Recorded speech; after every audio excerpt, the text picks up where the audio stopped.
Good afternoon, everyone. My name is Kayla Stilo, and I am the site manager here at the Charles Lindbergh House and Museum. I want to welcome you to our Snapshot Saturday series, and our January program is our special guest, Dr. Chris Gehrz. He is a professor of history at Bethel, and he will be talking to us today about his book, Charles Lindbergh, a religious biography of America's most infamous pilot. If you have any questions or comments during or after his presentation, he will be taking questions as well. So without further ado, it is my pleasure to welcome Dr. Chris Gehrz to our conversation today. Well, thanks, Kayla, for having me. Thanks for that introduction. And whether you're joining us live or maybe watching this later, thanks for taking some time to listen to me talk about a religious biography of Charles Lindbergh. And if you don't quite know what to make of that, you're not alone. I had to be kind of talked into this as a good idea. But I think one value of this is it's going to give us a different perspective on someone we may feel like we know already. But let me just say a little bit about why I was drawn to the idea of doing a biography of Charles Lindbergh and biography in general, and then why I'm going to focus especially on his childhood in the prepared comments. But in the questions, please feel free to ask about anything, including his later life. And I'll kind of hint at that because I think the place to start here is that before I knew that I was going to write a biography about Charles Lindbergh, I just knew that I wanted to write a biography. It's a very common theme, I think, for historians when they reach mid-career. They've written other kinds of books, usually about kind of larger themes, larger movements, institutions. But there's something about writing a biography that's a distinct challenge, right? How does one person's story deserve that much attention? And how can one person's story tell us something about the larger story of Minnesota or the United States or the world, or in Charles Lindbergh's case, all sorts of themes: aviation, technology, environmental protection, World War II, etc. But the other reason I was drawn to it is that I've always loved the complexity of history. I love that it's not a discipline for people who want to see the world in black and white. It's a discipline for people who understand that humans are not simple. Humans are not just one thing. Charles Lindbergh is not just one thing. I would say Lindbergh is an especially complex kind of figure. I mean, to understand Charles Lindbergh, you have to be willing to learn about someone who would be bold or reckless or foolish or courageous enough to try to fly the Atlantic Ocean in a relatively small, flimsy plane in May of 1927. But you also have to be willing to learn about someone who would, I think it's fair to say, more than flirt with Nazism and articulate anti-Semitic and white supremacist views as part of his larger goal of trying to keep the United States out of World War II before Pearl Harbor. But you also have to explain an older man who came to be a world leader in environmental protection, who helped establish a national park in northern Minnesota and helped try to protect endangered species and advocated for indigenous populations in places like the Philippines, right? That's all the same person. That's all the same life. And we have to do all of that at once. And that means there can be tensions and contradictions and paradoxes. And I have to admit, I love that kind of stuff, but I understand that's why this is a difficult kind of process. And then the third thing is, where did all of this come from? How did Charles Lindbergh become courageous or reckless enough to want to fly the Atlantic Ocean?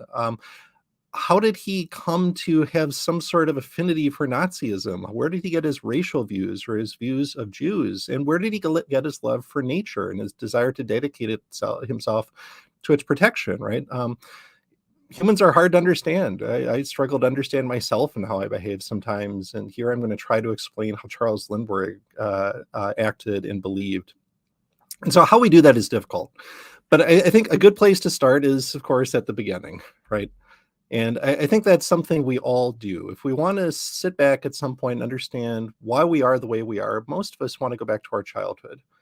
For Christmas, my kids got me a book they had found where the idea is you're supposed to go through and you're supposed to kind of think back over your childhood, your upbringing, write down what your parents are like, your grandparents are like, what your schooling was like, and kind of create an artifact for my kids so that at some point they can look back at that and understand how their dad became their dad, right? And I think that makes a lot of sense. And we've certainly done this with Charles Lindbergh. If you've ever been to the Minnesota State Capitol Mall, kind of on the west side, you'll see the sculpture by Paul Granlund that was installed in 1985. It's called Charles A. Lindbergh, the Boy and the Man. And it's actually two sculptures put together. So one of them facing into the mall shows basically the Charles Lindbergh, who sometime around 1910, he heard an airplane. And he climbed up to the roof of his house outside Little Falls in the Mississippi River. And he claims later that he was just kind of dazzled by it. And he imagined the possibilities of being able to fly like a bird. And I think what the sculptor here wants us to think is that's the beginning then of the 25-year-old we see who then flew across the Atlantic Ocean, right? There's some continuity between those two people. They're the same person. That dream of flying the ocean was born in Little Falls around 1910 in the life of a 9-year-old boy, right? And so I guess that's what I want to try to do today, but with a particular kind of focus. So I want to think about the ways that Charles Lindbergh's childhood, that his upbringing at the Lindbergh House, which hopefully if you haven't been to before, you can drive up to Little Falls and visit. How did that lead to his religious journey? And I'll give away enough to say that it's not really a religious journey as much as a spiritual journey. Charles Lindbergh never really identifies with a particular religion, denomination, creed, faith tradition. But this is maybe not a side of his life you've thought a lot about. It's certainly not one I had thought a lot about. And so as I tried to tell his religious or spiritual story, for me, a really important part of that was understanding his upbringing in Little Falls, but also he grew up in Detroit, Michigan, and Washington, D.C. So just to get you thinking here, you don't have to type anything into the comments here, but think about how you would answer this question. Growing up in Little Falls, which church do you think Charles Lindbergh attended? A Catholic, a Congregational, Disciples of Christ, Episcopal, Lutheran, or Presbyterian? Now, maybe a very few of you happen to know the answer to this question, or you're pretty sure you do. Maybe some of you don't, but you think you know enough about Charles Lindbergh that you can make an educated guess, or maybe you know enough about each of these denominations that you can kind of guess which one you think Lindbergh would fit into. Most likely you have no idea. And the reason I thought I'd start here is that there is an answer to this. Well, in some ways, none of the above is probably the more accurate kind of answer. There is one church that Charles Lindbergh attended with some degree of, if not regularity, occasionality. And I think that's significant.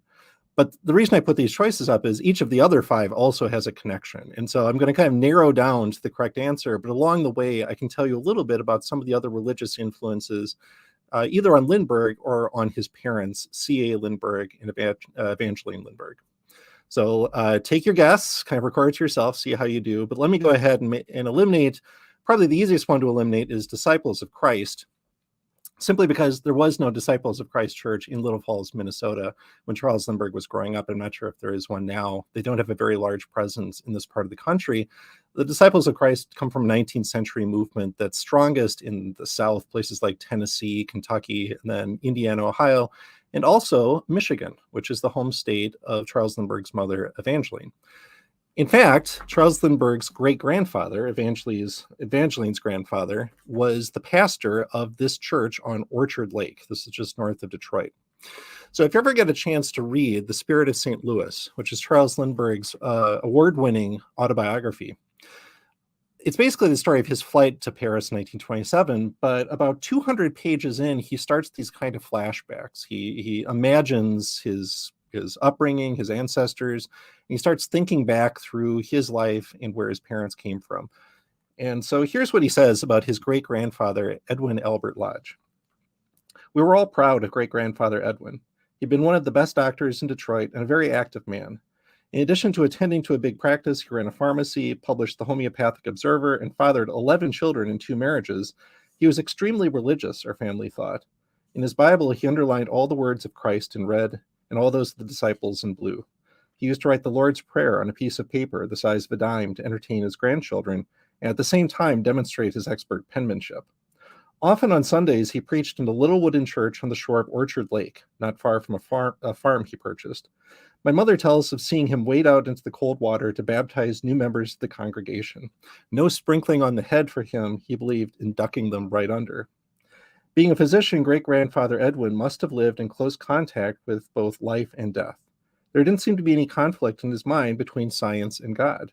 His studies of biology didn't convince him that all existence ends with the flesh. He had some faith in his quality that is independent of the body.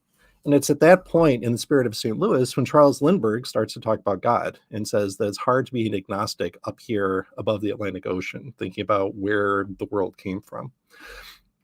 So, I mean, there's very little way in which Charles Lindbergh is much like Edwin Albert Lodge, certainly not their religious views, but I think it is interesting that as Lindbergh at least tried to explain to himself where he came from, he does trace it back to this person who is both a homeopathic doctor, but also a kind of lay pastor in Michigan, who is deeply religious, devoutly religious, in many ways a kind of fundamentalist of the 19th century. And so that's a place to start. The second that I'll cross off here is Presbyterian, because I'm not sure there actually was a Presbyterian church in Little Falls at the time. There is one now kind of north of town, but it was not a big presence in that part of Minnesota. But it is an important tradition to note because Charles Lindbergh married a Presbyterian. Actually, she later thought of herself as a lapsed Presbyterian. Anne Morrow eventually became very eclectic in her religious beliefs, but she was raised in a devout Presbyterian household in New Jersey. And that never really went away. She kept drawing on that kind of memory, that kind of piety throughout her life. And it's worth noting because later in life, Anne Morrow becomes one of the two most important influences on Charles Lindbergh's intellectual journey, his kind of dawning cultural awareness, but also his spiritual journey. Anne Morrow does a lot to shape that and even to kind of help inspire the reflection he's doing in Spirit of St. Louis. The third I'll cross off is Catholic. Charles Lindbergh did not grow up in the Catholic Church. He grew up in a Protestant church. But there are a couple of interesting connections here to his father, C.A. Lindbergh. So C.A. Lindbergh grew up in Melrose, Minnesota. I'll talk about that in a second. But he was educated not far from Sauk Center at a private school run by a Catholic priest, a Father Cogan. And then when Charles Lindbergh moved to Little Falls after he finished law school and set up shop downtown, he got married, not to Evangeline, Charles Lindbergh's mother, but to a woman named Mary LaFond, who had grown up in town. She was French, Canadian, and Irish by upbringing and was Catholic. So C.A. Lindbergh's first wife was a Catholic. And they had children together, and then she died tragically. And at that point, C.A. Lindbergh remarried, and that's where Charles will come into the story in 1902. I mentioned this partly because that's part of CA's background, but more because the other really important figure in adult Charles Lindbergh's development is a French scientist and Catholic mystic named Alexi Carrell, who meets Lindbergh around 1930 and in many ways becomes his mentor for good and for ill. This is where a lot of Charles Lindbergh's interest in eugenics and white supremacy either comes from or at least really amplifies, is the impact of Alexi Carrell, who is a Catholic mystic, but a very iconoclastic one. Okay, so we've narrowed it down to three. Let me eliminate one more. There is an Episcopal church in Little Falls. There's quite a beautiful building. It's not used anymore, called Church of Our Savior, which is kind of a Tudor revival building downtown. I mention this here because now I can talk about Charles Lindbergh's Swedish grandfather, who was originally named Ola Monsen, came to Minnesota under somewhat mysterious circumstances that we can talk about later if you want, with his infant son, Charles C.A. Lindbergh. And they settled in Melrose, Minnesota, which is a little village just outside Sauk Center. One of my favorite research findings was in the Gale Library at the Minnesota History Center. I turned up this little passage in the record book, the Register of Trinity Episcopal Mission Church in Melrose. The church didn't last very long. It was one of these Episcopal missionary churches on the frontier. But in it, you can find a list of all the founding families. And here is August Lindbergh, as he called himself, his wife, Louisa, and all of their children, including Charlie, who's misidentified here as being 25. He actually would have been about 20 at the time of this. And notice he's identified as having been baptized, the little B next to his name. And so this was the church that Charles Lindbergh's father grew up in, at least to some extent. He and his half-brother said they attended Sunday school there.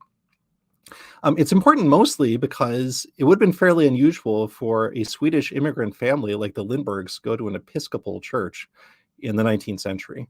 And the only reason they probably did is because there was no Lutheran church at the time in Melrose, Minnesota. And so even though August Lindbergh had grown up like most Swedes as a Lutheran, that wasn't an option where he settled. But in Little Falls, there was a Lutheran church. This is its old building, built around the turn of the 20th century. It's Bethel Evangelical Lutheran Church. Now they've moved down the street. This is the church that I think most people would assume Charles Lindbergh went to if they give any thought to it. And at least one biographer has assumed that this was the church where the Lindberghs went occasionally to worship. And it makes a lot of sense, right? This was the epicenter of not just Swedish religious life, but Swedish immigrant life in Little Falls. There was a surge in Swedish immigration because jobs opened up not just on the farms, but in the sawmill, not too far from this, down Broadway Street. And so this is where you would expect a Swedish immigrant family to go. I mean, this is my mom's side of the family. That's their story. The Petersons, the Nelsons, the Larsons, the Andersons in Western Wisconsin either went to an Augustana Lutheran church, a Swedish Lutheran church, or to a Swedish Mission Covenant church, which was kind of the pietistic offshoot of it. And there was a Covenant church in Little Falls as well. But here's the twist in the story, which is that Charles Lindbergh did not attend this church. There's no record of him saying he attended it. His father knew people there. The former pastor of this church was C.A. Lindbergh's law clerk at one point. But there's a very good reason they didn't attend, which is that they didn't speak Swedish.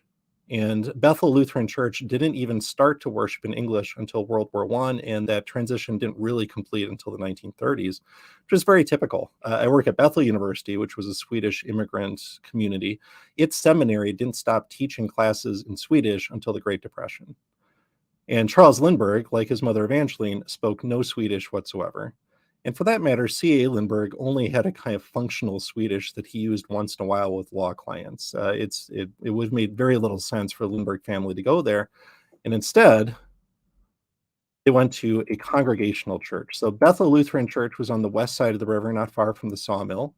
And then across the river, close to downtown, is First Congregational Church. And here's a kind of postcard from around 1912, 1914 that shows the church and its gymnasium. It's not there anymore. In I think the 60s or 70s, they merged with the Methodists into a different church, a different building. So the Congregational Church had been founded by missionaries from New England and was in many ways a kind of the social epicenter of the upper middle class of town. This is where the owners of the sawmill went, for example. And here, let me draw from my own book and use it to read a little bit of what Charles Lindbergh said about his experience there. Now, one thing to know about Charles Lindbergh and why it's tricky to do a biography of him is that he really didn't write anything about himself until relatively late in his life. Unlike, for example, his wife, Anne Morrow Lindbergh starts keeping a journal pretty consistently from college all the way through until she develops Alzheimer's late in life, and she even publishes those journals along with her letters. Charles Lindbergh will eventually keep a journal and write letters, but that's more at middle age. As far as I know, except for a very few lines in his 1927 memoir, We, After the Flight, the first time he really does serious, like memoir-like work is in the early 1930s, and it's really not until 1938, 1939, he starts to write what becomes Spirit of St. Louis.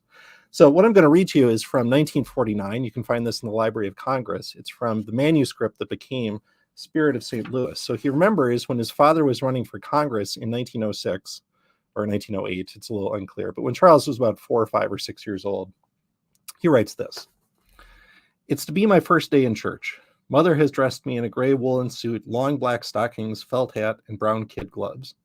It's all terribly uncomfortable. Church. How I dislike that word. Though I'm not quite sure what it means. It's keeping me away from the farm where we usually drive on Sunday mornings. Why do I have to go to church? Well, my father is going to be a congressman in Washington. He's going to represent all the people of the town and of the country around it for miles and miles. It's a very important position, and the family of a man who holds such an important position is expected to go to church. Besides, I'm 5 years old, and it's time for me to learn something about a mysterious and disturbing being called God. Church is the place where one learns about him." And so partly Lindbergh chalks this up to, well, his father was a local notable. He had to be seen as being at least somewhat religious, and so they dragged him to church to kind of show off to the rest of Little Falls. That's his kind of cynical reading. So understand, this is Charles Lindbergh in his mid-40s looking back and saying, here's what I think I felt like as a child. And so you have to take this with a grain of salt. We don't really know what a 5-year-old Charles Lindbergh thought, or what a 12-year-old Charles Lindbergh thought, or even what a 25-year-old Charles Lindbergh thought. We have to kind of extrapolate back. But it is interesting, as he keeps writing about this in the Spirit of St. Louis and then in his posthumous autobiography of values, Lindbergh spends a fair amount of time thinking back on going to church. And beyond that, thinking about God and asking questions about God and getting this idea that God is this distant, judgmental figure who is going to take his stuff. Lindbergh writes about trying to lock away his prized possessions so that God couldn't take them. So here's how I summarize this. Yet even as he worried that an all-powerful God might take some of his possessions out of the boxes he locked them in, young Charles remained curious about the divine. If God made everything, who made God? Lindbergh remembered wondering. An 8-year-old's child questions confound church and university alike, portraying vividly the rational boundaries of both science and religion. When Charles would ask church-going Congregationalists such theological questions, they might respond with what he calls one of those authoritatively evasive answers so baffling to a child's mind: we must speak of God only with the greatest respect, as though it had been wrong in even thinking of the question. From its start, Charles Lindbergh's spiritual journey led him away from religion, whose certainties squelched curiosity, whose communities stifled individualism. So if not from the dull rituals and dour strangers of church, where better to seek answers than at home, from parents whose growing distance from each other never stopped them from being close to their son? Charles Lindbergh and his wife Evangeline became estranged when Charles was a young boy. And so I think in many respects, the equivalent to church here is not actually this particular church or any other. It's actually the Lindbergh House that we're virtually meeting at today. So again, if you haven't been there, it's well worth the visit. It's much more than just the house. There's a museum. There are programs, of course, like the one we're doing here. It's a little down the river, about 2 miles from where Bethel Lutheran Church was. And I think it's important to understand Charles's later spiritual journey for a couple of reasons. One is just that it's on farmland, it's on the Mississippi River, it's in the midst of nature. And a big part of Charles Lindbergh's spiritual journey is he eventually, as an older adult, comes to feel like God is present in nature. God is present in trees and in animals and in mountains and in humans. He has this notion of a life stream. He thinks that when he dies, he will just be absorbed back into this kind of divine life stream. So he becomes what we call either a pantheist or a panentheist. And one of their neighbors even says in an oral history interview in the 30s that Charles and his father would go on these long nature walks, and it kind of seemed like nature worship or something to her. But I think the other really interesting source here, if you go to the Lindbergh House, is you go in the drawing room and you see this picture of Charles and C.A., his father. And under that are mostly Charles C.A.'s law books and politics books. But across from it, you'll find a really diverse collection of books that the staff of the Lindbergh House have put together and cataloged over time. And you'll find some really interesting sources. You'll find several Bibles there, including this is the Schofield Reference Bible. This is right before World War I. It is the Bible used by dispensationalist fundamentalists. It has a really interesting scheme for interpreting the book of Revelation. I would love to know why C.A. or Evangeline Lindbergh owned this book, and it doesn't seem to have been read very much. It's basically pristine, but the fact that they have it is kind of interesting. But much more importantly is the book just 2 down from it by a guy named Henry Drummond, who is a Scottish pastor and writer. And notice this book is called The Ascent of Man. So this is a kind of Christian response to Charles Darwin's The Descent of Man, written about 20 years earlier. Henry Drummond's job was he wanted to try to essentially interpret evolutionary biology for evangelical Christians and try to make the case for it and try to argue that science and faith didn't have to be in tension with each other. That in fact, they go quite well together. Let me see. This is how his publisher introduced the book. And I should say both Evangeline and C.A. owned copies of Henry Drummond. The publisher called him the foremost living member of that group of writers, which may generally be called reconcilers of science and religion. Although evangelicals did not at once know how to take his method of reconciling scripture and science, a large proportion of thoughtful, conscientious, and earnest Christians wavering in their faith because of the new light which science had thrown upon religion have given an eager welcome to his teachings and have found in them the solution of their doubts. Charles Lindbergh writes elsewhere that really the biggest source in his childhood was not in Little Falls, but Detroit, where his grandfather Land was a dentist and a scientist. And young Charles writes about really being drawn to science more than religion in that laboratory. But over time, he'll come to think maybe there doesn't have to be a tension between these two things. And maybe there are questions that deserve spiritual answers, not just scientific answers. And so let me just read to you a little bit from Henry Drummond, not from The Ascent of Man, but from a later book, because I think it may give us the key to unlock Evangeline, CA, and young Charles, and the way they're going to think about questions, whether intellectual, spiritual, political, etc. So I'll put up part of the quotation here and then read a little bit more. So Drummond writes this: a formal religion can never hold its own in the 19th century. It is better that it should not. We must either be real or cease to be. So what he means is religion can't just be people doing rote practice, like going to church on Sundays and trusting whatever priests or pastors tell them. It needs to be real. It needs to be authentic. And he goes on to say, better far to be burned at the stake of public opinion than die the living death of parasitism. Better an aberrant theology than a suppressed organization. Better a little faith dearly won. Better launched alone on the infinite bewilderment of truth than to perish on the splendid plenty of the richest creeds. Such doubt is no self-willed presumption, nor truly exercised will it prove itself, as much doubt does, the synonym for sorrow. That kind of doubt aims at lifelong learning, prepared for any sacrifice of will, yet for none of independence, at that high progressive education which yields rest in work and work in rest, and the development of immortal faculties in both, at a deeper faith which believes in the vastness and variety of the revelations of God, and their accessibility to all obedient hearts. I remember sitting there in the drawing room one day reading that and thinking, this is Lindbergh. I finally have some insight into why he is the way he is. Lindbergh's most famous biographer says that the Lindbergh family was evangelical in everything but religion. And I think what he meant by that is what Drummond is getting at here, that it's better to be a doubter who is honestly seeking after truth. And it's better to come up with a theology that's different from tradition than to just accommodate what the church tells you to believe. But it's also better not to just think that you have to believe in science or faith, that there's a way forward for both. And that's very typical of the way an adult Charles Lindbergh will think.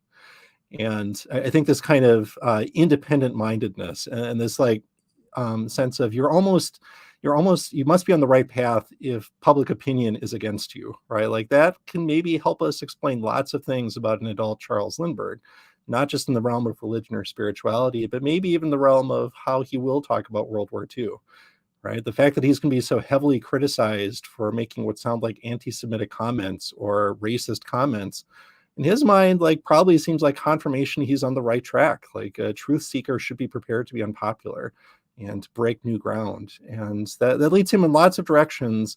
Some of them may be more healthy than others, but I think that's part of what I was trying to get at with this book, and where we can maybe see at least a little bit of the sort of person that Charles Lindbergh will become as he goes on this spiritual and religious and intellectual quest. Maybe some of it can be found, if not in the churches of Little Falls, at least in the house that he spent summers in and some of the books of this library. And it's what leads him then to the end of his life. So I'll just close here, and then we can kind of fill in the middle part as much as you want in the Q&A section. As some of you probably know, Charles Lindbergh is buried on Maui, on a really treacherous trail, the Hana Road on the coast of Maui in Hawaii. And I mention this because even Charles Lindbergh's death really says a lot about the kind of eclecticism and diversity of his religious beliefs. Charles Lindbergh knows he's going to die. He flies from New York to Hawaii and basically has a week in which to plan his own funeral. He picks this plot of land by a Congregationalist missionary church that's made out of coral stone, and it overlooks the sea, and he designs his grave, he designs his coffin, he designs a funeral service that includes Christian theology and Christian hymns, Jewish scripture, Native American poetry, a reading from Mohandas Gandhi, and then he picks his own epigraph on the tombstone here. If I take the wings of the morning and dwell in the uttermost parts of the sea, this is Psalm 139, verse 9. And it's telling because it comes from a religious source. It speaks to the wings, right, the air, but also his love of oceans. But it's also telling because it's maybe the only verse in the entire psalm that doesn't talk about God, right? The rest of the psalm is about a relationship with God and being led by God. And I don't think that would have fit quite so well for Charles Lindbergh. So even his choice of epigraph, I think, is somewhat telling. And maybe there is a kind of continuity. Maybe this traces all the way back to the young boy despising church and listening to his father and mother in Little Falls, Minnesota. Or maybe I'm speculating too much. We'll see what you think in the questions. That's all I wanted to prepare. I wanted to leave plenty of space for you to ask whatever questions you might have, and I think Caleb will be moderating them. So fire away.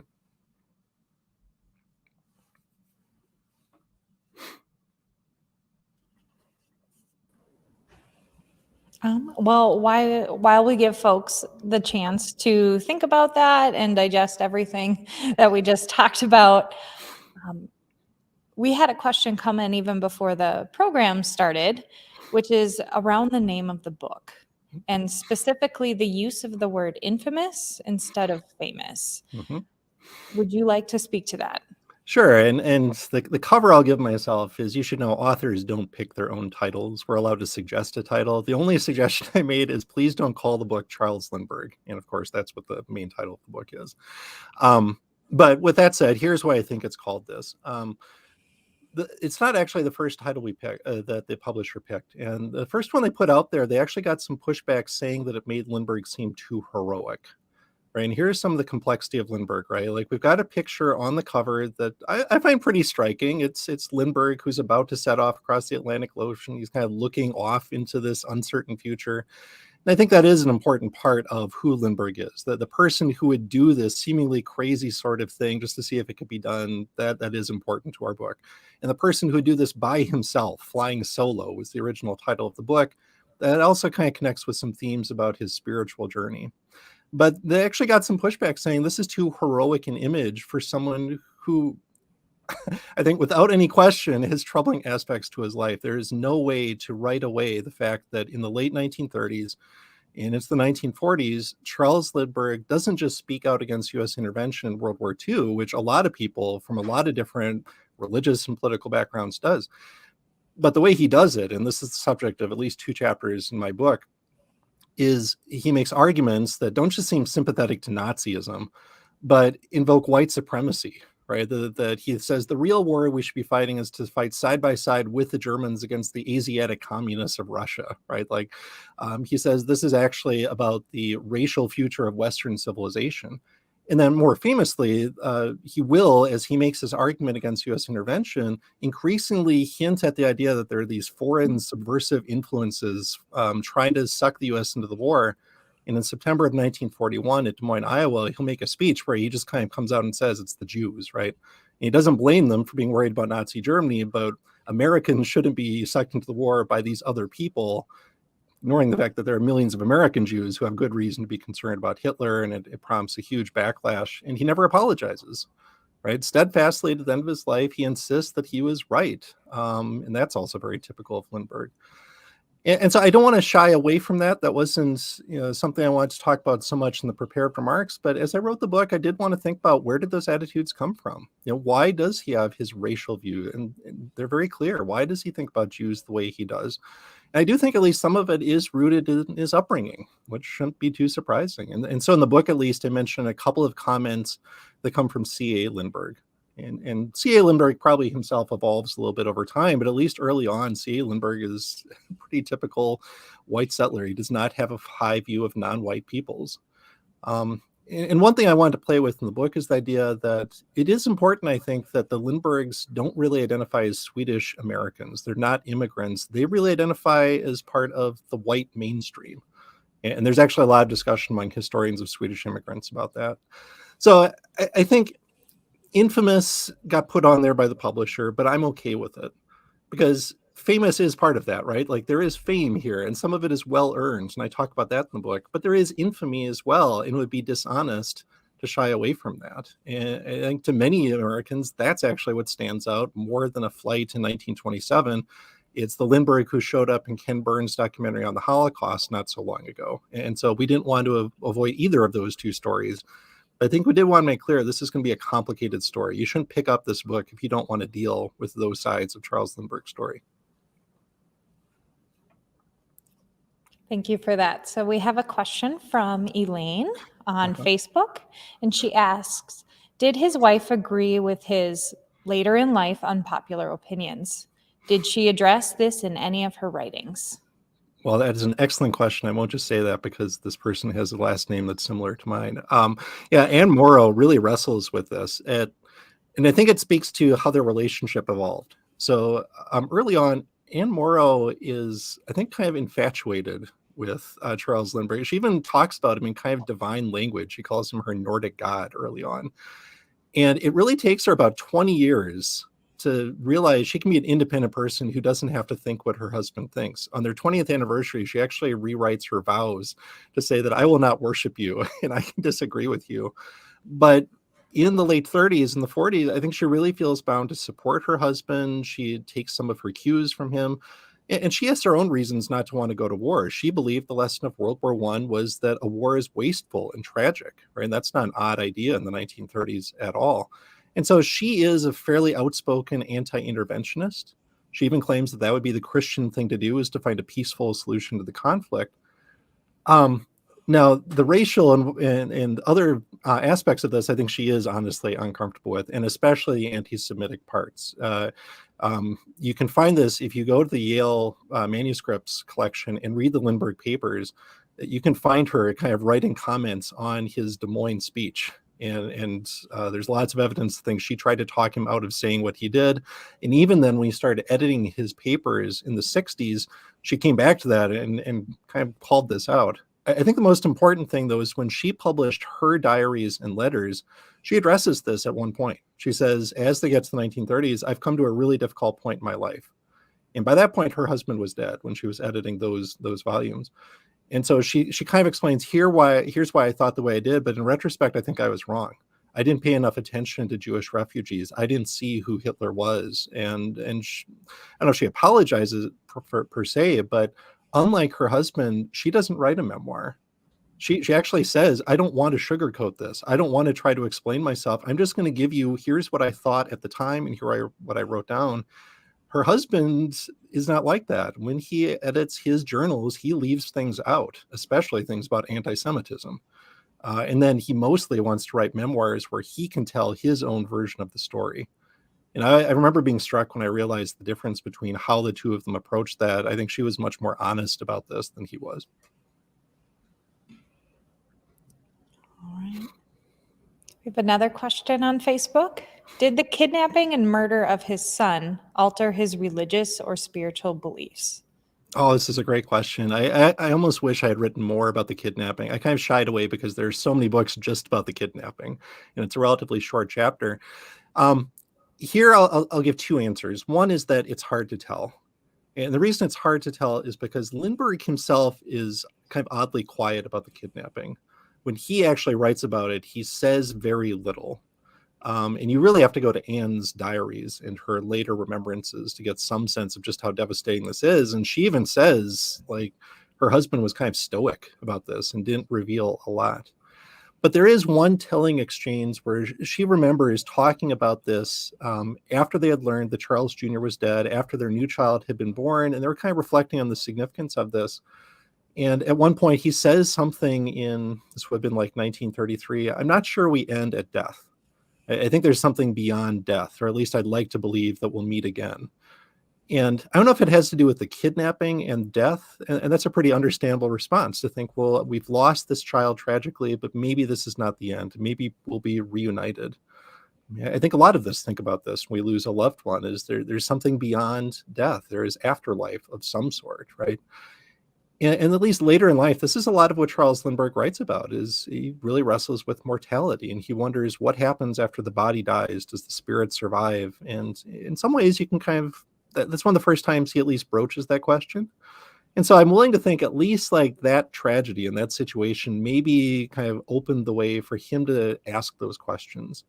And he spends a lot of the next basically 40 years of his life thinking about what that afterlife might look like and what does happen after the physical body dies. So that's probably as far as I can go.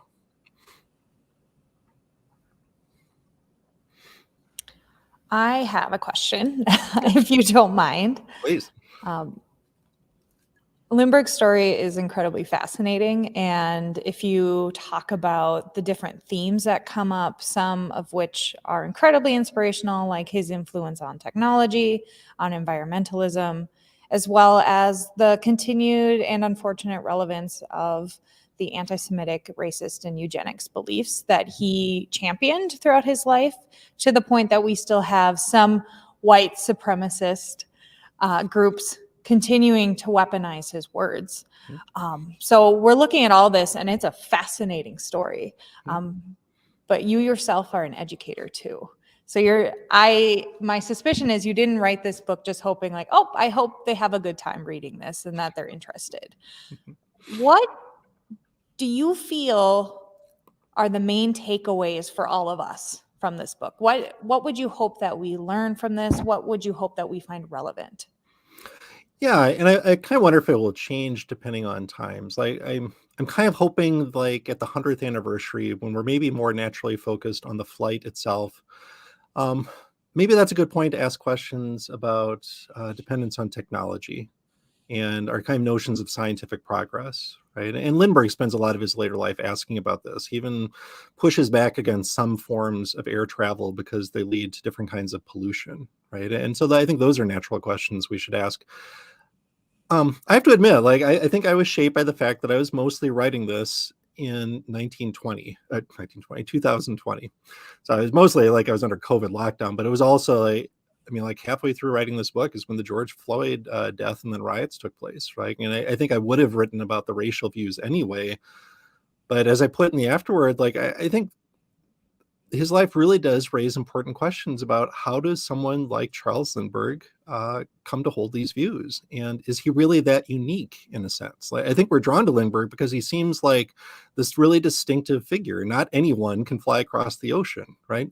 And yet in many ways, what should strike us is just how ordinary a belief in like eugenics was for someone in the United States in the 1920s and 30s.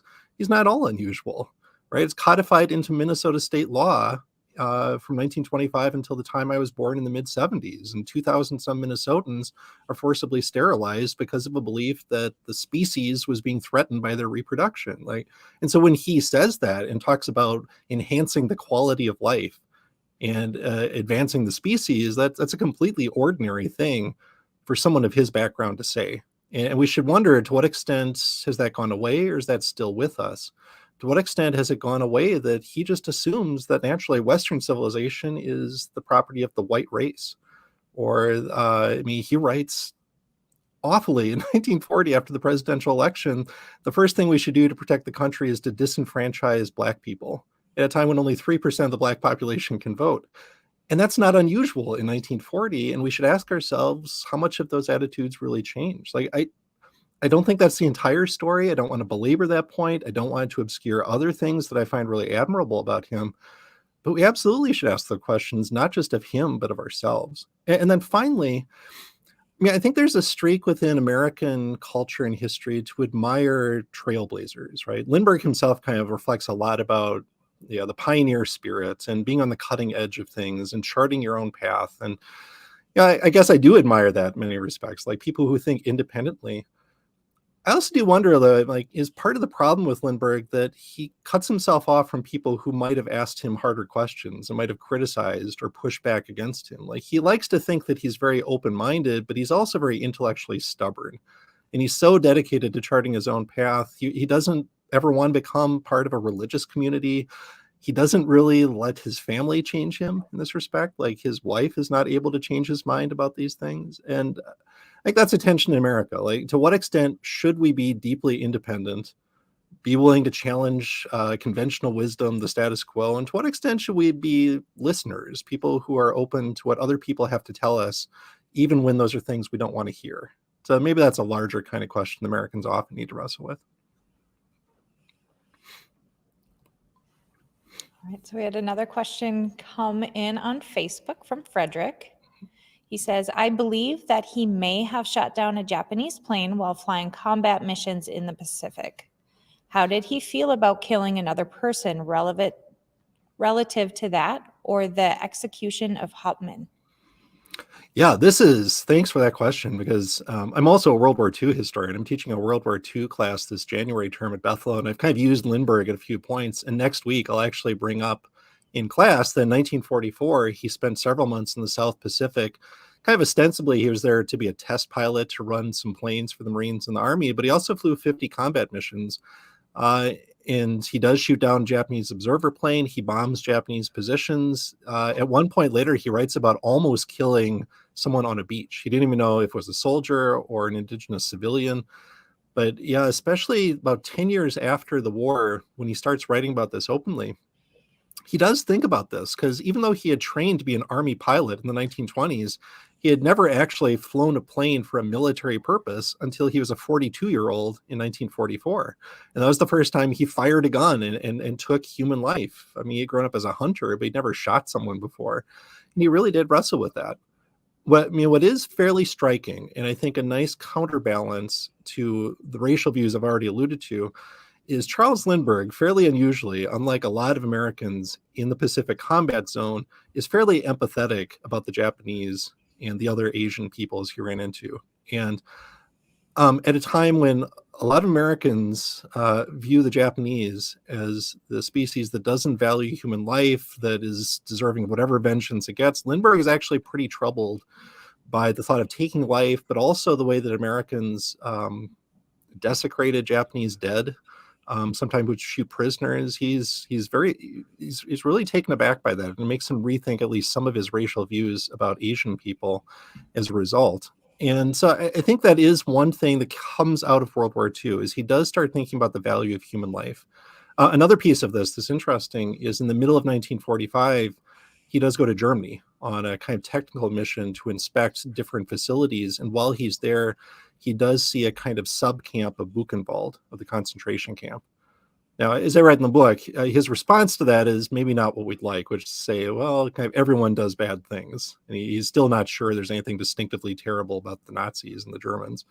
But I do think World War II is this moment where he starts to wonder about where his scientific and technological progress got us if we wind up fighting a war where 50 to 70 million people die, and where we don't treat life as having any dignity whatsoever.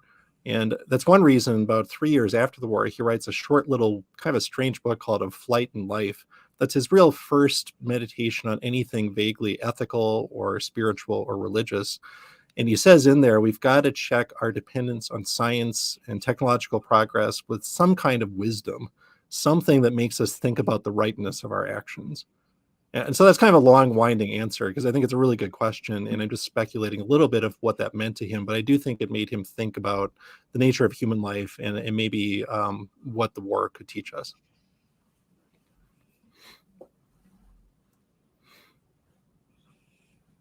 Another question I would have for you is, as you know, Charles Lindbergh lost his father, C.A., when he was only 25 years old. CA wasn't around, or excuse me, he was 23 years old when CA passed. And he wouldn't go on to do his transatlantic flight until he was 25. Yep. And it left a hole in his life, and one that I think a lot of us who study Lindbergh think that was a big part of his relationship with Alexi Carrell. For just folks who aren't as familiar with Alexi Carrell and their intimate relationship, could you talk about that? Yeah, so Alexis Carrell is a French scientist. He's he's a doctor, but he's a researcher. He gets the Nobel Prize for medicine before World War I for experimentation on suturing blood vessels, and he's kind of forced out of France for a variety of reasons. One of which is some of his kind of odd religious views. But he comes to work in New York and does medical research and connects with Charles Lindbergh around 1930. It's kind of an interesting moment in Lindbergh's life, right? He's become this world famous figure. I mean, he keeps doing things with aviation in the late 20s and early 30s, but he kind of wants a new challenge. And even though he's a college dropout who doesn't have any kind of intellectual background, he winds up doing biological research that's kind of cutting edge. And they build what's called a perfusion pump together. So Lindbergh brings some of his engineering skills to help Carrell as he continues his research. And they actually get published in scientific journals by the mid 1930s. But I think it's interesting, Kayla. I'm not sure I'd thought about this enough, that Carrell does become this kind of father figure to him. I mean, he is this person that maybe brings questions to who would have naturally, either would have gone to CA before. And I think that certainly pertains to my subject. And so Carrell plays a much bigger role in my book than probably in some other Lindbergh books, because on top of everything else, Carrell is interested in I guess I call it mystical spirituality. He's interested in supernatural phenomena. He's interested in Eastern religions. He encourages the Lindberghs to take a trip to India in the 1930s, for example, and to meet Hindu mystics. But he's also interested in eugenics, right? And he is very much a white supremacist. And all of this comes together. And I think maybe what was kind of surprising and troubling to me, I mean, as a religious person myself, is that if you want to know where Lindbergh's racial views come from and his interest in eugenics, I mean, I don't know if it's caused by this encounter with a Catholic mystic, but it's certainly amplified by it. And the more spiritual Lindbergh gets, the more interested he is in the idea that we have to protect the best of the species, and that means the best of the white race, right? Like that. Those are not separate conversations. I think they actually dovetail in the person of Alexi Carrell. Thank you for that. Their relationship is fascinating to me, so I appreciate you speaking to that and the big role he plays in your book, because I agree with you. I think there was a massive influence there. On top of Alexi Carrell, where do you see as Charles's biggest influences when it comes to shaping his religious beliefs and how those evolved throughout his entire life? Yeah, I mean, there are others we could talk about. Jim Newton's kind of an interesting figure who's a Christian businessman who's part of it's called the Oxford Group and then Moral Rearmament, which is a movement Lindbergh is actually pretty suspicious of, but he's kind of always on the edges of. I think it's Anne Morrow Lindbergh is by far the next biggest influence. And, probably in her way, a kind of counterbalance to some of Carrell, although at least at the time, she thought very highly of Alexi Carrell too. But Anne Morrow does a lot to help fill in Charles Lindbergh's education. Now, I think in many ways, like what he is a self-taught man, right? He was a terrible student. He had this kind of itinerant childhood. He barely gets through high school through kind of a World War I provision where he gets credit for farming during the war. He drops out of the University of Wisconsin. He never has formal schooling again. But I think through Anne Lindbergh opens his eyes to other religions, certainly Buddhism, that's partly through her, but also Christianity for that matter, to music. They listen to Bach together. He reads Plato, I'm sure, because of Anne Morrow, who has this wonderful education. They meet philosophers together. They meet Gertrude Stein together in Paris. Was a really interesting moment in the book that I discovered. And Anne and Gertrude Stein talked about Jesus for a while. So I think in many ways she does become this figure who at least opens doors for him and suggests books for him to read or museums to visit or people to have conversations with. And then as he starts writing more seriously, and really for the second half of his life, writer is his profession. It's interesting. They both talk about this, that they're actually a pretty good team, right? And in many ways, she's kind of his main editor. And when Spirit of St. Louis comes out, a lot of people assume she probably ghost wrote it because there was no reason to think Charles Lindbergh could write a compelling book, right? And she says, no, I didn't, but I did edit this. And in many ways, like I kind of helped to midwife this, right? Like there's a reason he's thinking about where these ideas came from. And she certainly helps refine it and make it what I do think it's a compelling read. Autobiography of Values probably reflects what happens when she didn't help focus his efforts in his editing, because that's an almost unreadable book, despite the posthumous editing that a couple of people did. That's fair. Speaking of Autobiography of Values, and you've read us a couple passages today, he wrote extensively throughout his life. If people are looking for the primary sources that you think are really powerful supplements to your text, what would you suggest for them? Let me try. I have the Lindbergh collection above my shelf here. So I think I already held up Spirit of St. Louis. So this is 1953, 1954, wins the Pulitzer Prize. I mean, it looks like a thick book, but it's oddly readable. And what's amazing is the most readable part is the part that should be boring, which is how do you tell the story of being alone by yourself for 33 and a half hours above the Atlantic Ocean? But he comes up with this really ingenious device of kind of flitting backwards in his memory. And like he'll see a cloud formation, that'll make him think of something, or a fly over trees in Greenland, that'll make him think about something. And it actually works really well. It's a very creative way to tell at least part of his memoir. This is at least my copy of Autobiography of Values. So Spirit of St. Louis is so successful that his publishers want him to do kind of a complete memoir telling his whole story. And he starts writing in the mid-50s. And if you ever, I don't know why you'd want to read the Lindbergh papers, but like it goes through endless drafts of chapter after chapter. Some of them disappear, some of them get rewritten. And then it's kind of an unfinished manuscript when he's dying, and he entrusts basically its care to his publisher, Bill Jovanovich, who works with the librarian at Yale who just died after his death, to edit it together and give it some kind of shape. Like they do the best they can, right? And it's very difficult to read because it's meandering. There's not much narrative shape to it. It's basically him just kind of like pondering stuff. And I think he maybe took some of his laurels, went to his head, and he thought he was a better writer than he was, and he thought he was a greater philosopher than he was. I'm sorry to sound uncharitable here, but it's a very difficult thing to read because it gives you some sense of his interests, at least. And there are some very evocative passages, but it's not the kind of book you'd want to sit down and just kind of like read straight through. I think far more interesting, actually, is the collection of books that Anne Morrow Lindbergh put out. So this is Hour of Gold, Hour of Lead. That's the kind of post the first years of their marriage collection that breaks right at the killing of their child.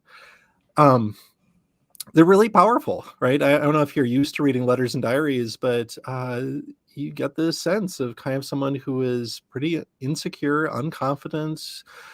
Why she was drawn to this, their courtship is interesting by itself, and the way she describes it in letters to her sister, but then kind of the way she chronicles their time in Europe and their encounters with Nazism, their travels around the world, the way she tries to stick up for her husband. Like, it's quite fascinating. And then the final one is edited by their youngest daughter, Reeve, because Anne Morrow Lindbergh dies of Alzheimer's. And so the last one that came out, not, I think, like 10 years ago, covers a much longer period of time, and it kind of peters out because of the neurological problem that Anne is suffering from.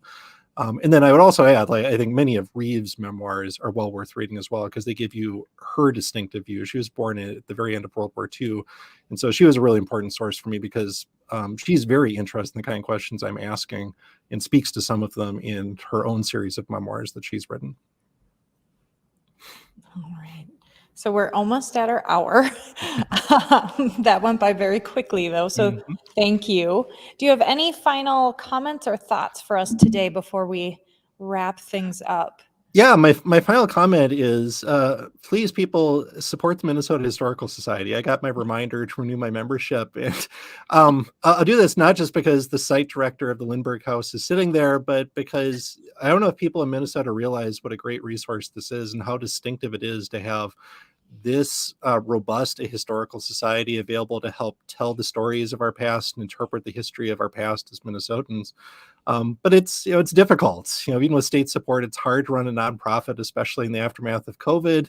And so it's important, if you support this work, to become a member. And it's not just to run historical sites or to fund programs.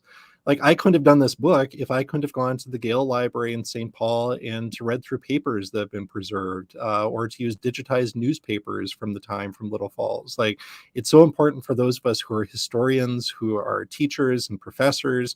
My kids are going to the History Center in a couple of months with their 7th grade U.S. history class. Like, it's really a tremendous resource. It's a unique blessing for us as Minnesotans, but it does take the support of the people of Minnesota. So get your membership there. It's pretty affordable. It has a lot of benefits to go with it. That's the plug I'll put in. Well, thank you very much for being here with us today and answering our questions and just sharing your wonderful work with us. Thanks, Kayla. We can't thank you enough for walking us through this all of these very complicated topics, and for joining us as a part of our Snapshot Saturday series. For all of you who are watching today or may watch this in a couple hours or in a couple days, our next Snapshot Saturday program is on February 11th, and it is our Lindbergh in America First program. So if you're specifically interested in Lindbergh's very controversial and deeply complicated and problematic involvement with the America First movement leading up to World War II, tune in at 1 o'clock on February 11th. And we specifically want to recognize the Laura Jane Musser Fund for supporting the Charles Lindbergh House and Museum and allowing us to offer these digital programs for free for you all to watch. So, Chris, if they have any questions, comments, things they'd like to ponder further with you, how can they get a hold of you? Sure. You can hopefully see how to spell my last name on the cover of the book. It's if you want to email me, it's cgehrz@bethel.edu. You can also just Google me and you'll probably find me. You can also find me. I keep a Substack newsletter, so if you're interested, I write about history and faith and stuff like that there. And pretty easy to Google. It's just spelling the last name is hard. All right. Well, thank you very much, and thank you all for tuning in.